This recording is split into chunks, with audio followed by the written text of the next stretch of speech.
السلام عليكم. اليوم جينا لكم باش نديرو une petite révision sur le bac. نديرو un petit résumé sur arabe, tout ce qui concerne arabe, genre كل ما يخص العربية واش لازم تعرف قبل ما تجوز. Première du chose, qu'est-ce qu'on a? Bon, Anna, je vais vous donner comment j'ai révisé exactement. Bon, حنديلكم واحد الورقة اللي هي ورقة important مليح، جو فيها كل ما يخص اللغة العربية واش لازم تعرف. اول شيء عندك وسائل الاقناع في النص. توجور لا بروميير كيسيون، لا كيسيون اللي يضلوا يسقسوها، اعطيني وشنو هي وسائل الاقناع في النص. وسائل الاقناع في النص اما يكون تمثيل والاستشهاد بالاعلام، اما شخصيات مثلا دي دوش مرات العربي بن هيدي، اما اساليب التوكيد، اساليب توكيد ان، اما النفي بالله او الاثبات، او الضمائر هو هي، او التكرار، كلمه تبقى مكرره. الوغ كل ما يسقسكم ما هي وسائل الاقناع في النص دائما نجاوبوا بهذه الطريقه. وكيف تجاوب؟ تقول كاين في النص باغ اكزومبل كاين ستو تكرار، تكتب التكرار وتتمد مثال. اذا ما مديتش مثال حتنقص لك العلامه. باغ اكزومبل اساليب توكيد ماشي تروح تكتب له ان، نو تكتب له وسائل الاقناع في النص، ادوات التوكيد. باغ اكزومبل صت ان في النص تكتب ان الجمله اللي صت فيها. ثانيا روابط في النص، توجو كيسقسيك على روابط في النص. الروابط اما تكون لفظيه اما تكون معنويه. لفظيه عن اما تكون حرف من حروف العطف، اما ضمائر هو هي حروف العطف، الواو والفي على الى اخره، اما تكون تكرار، اما تكون حروف الشرط، اما لكن. وتوجور كل ما تقول باغ اكزومبل كاين روابط في النص تقول له لفظيه، تعطي له تكتب له الحروف وتكتب له مثال على الحروف، توجور تمد مثال. المعنويه توجور تكتب له هذا الشيء، وحده الموضوع، وحده عضويه، وحده انفعاليه، تكتبهم في ثلاثه. الو الشاك فوا كيسقسوك على روابط في النص تكتب لفظيه تمد مثالين، اما حرف اما ضمائر اما التكرار. المعنويه وحده الموضوع، وحده العضويه، وحده انفعاليه. التكرار الكاسيون ثاني اللي مدوها بزاف، تكرار في النص، ما هي دلالته أو ما هي وظيفته؟ هذا السؤالين يظلوا يسقسوهم في البكالوريا. دلالة التكرار هي الإلحاح على فكرة، أهمية الموضوع، والثبات الفكرة في الذهن الكاتب. هذه ثلاثة كل ما يسقسيك على دلالة الإلحاح، على دلالة التكرار، توجور نجاوبوا على ثلاثة أشياء: إلحاح على فكرة، أهمية الموضوع، والثبات بيان سور في الفكرة في ذهن الكاتب. كي يقول لك ما هي وظيفة التكرار؟ وظيفة التكرار كاين ثلاثة: إما تعميق الفكرة، إما الربط، إما التوكيد، أو تحقيق الوحدة العضوية. في ثلاثة تذكرهم.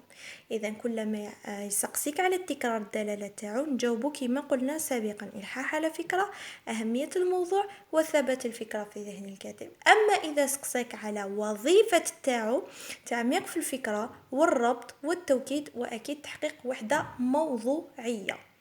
أيضا أهم الأسئلة التي تطرح في البكالوريا هي دلالة الأفعال. باغ اكزومبل يعطيك فعل ماضي يقولك ما هي دلالته. إذا كان الفعل فعل ماضي الدلالة هي التغير، التبدل، والانتقال. بيان سور تمدلو مثال. إذا كان المضارع الاستمرارية، الحركة، الحيوية. الثالثة هذيك تقدر تذكرها تقدر ما تذكرهاش. أما إذا كان الأمر إما يكون إرشاد، إما يكون إلزام، أو تنبيه، أو حث. بيان سور ايضا عندنا كما عندنا في دلاله الافعال، عندنا ايضا في دلاله الجمل. دلاله الجمل عندك الجمل الاسميه. ما هي دلاله الجمل الاسميه؟ الجمل الاسميه عندك ثوابت، الدلاله تاعها هي ثوابت ومسلمات زائد توضيح فكره، تذكرهم بين الزوج. دلاله الجمل الفعليه: حركه، تجدد، تنقل، حيويه. دلاله الوحده الموضوعيه هي تحقيق المنهجيه، وايضا هي حاجه مهمه، هي التسلسل. وكا ايضا دلالة الضمائر اللي هي سؤال مستحيل ما تصيبوش في البكالوريا، تروحوا تشوفوا في البكالوريا السابقة دايما يعطوك. الور دلالة الضمائر: اذا كان انا ستو غير الضمير انا في النص، معناه الدلالة تاعو الذاتية، الاستقلال، التعبير عن حالة شعورية. هذا الضمير انا تصيبوه بزاف في الشعر. اذا اختاريتوا الشعر حتصيبوه بزاف. انا الشاعر لسانه شعبه، باغ اكزومبل الانتقاء، الاعتزاز، تحدي، نزعة إنسانية. هذو قاع في الضمير أنا، مي أهم غير تصيب أنا اكتبلو النزعة إنسانية، هذه أهم شيء. توجي يقولك ما هي دلالة أنا الذاتية، الاستقلال، تزيدلو النزعة الإنسانية. النحن، إذا لقينا الضمير نحن، الضمير نحن الالتزام، الاشتراك، الانتماء بيان سور. هذا بالنسبة للشعر. بالنسبة للنثر نصيبو غالبا ضمائر هو هي هم، دلالة تاعهم التعميم والموضوعية إذا كان في المقال، وإذا ما كانش في المقال نقدروا نقولوا التحقير، التشهير.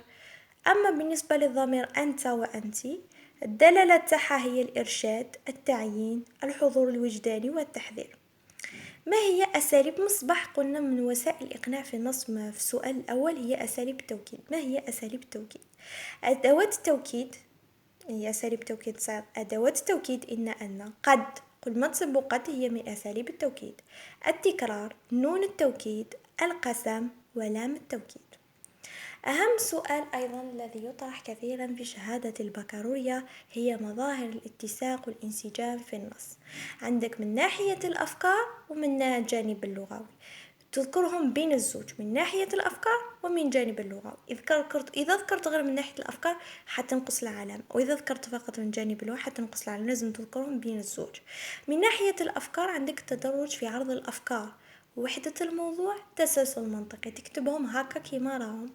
من الجانب اللغوي تقولوا روابط منطقية، والشك رابطة تعطيله أمثلة. باغ تكتبلو الحروف، تمدلو مثال على الحرف. الضمائر تمدلو مثال على الضمائر.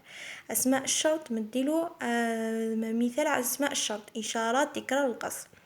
أيضا السؤال هذا السؤال كثيرا يطرح في الشعر.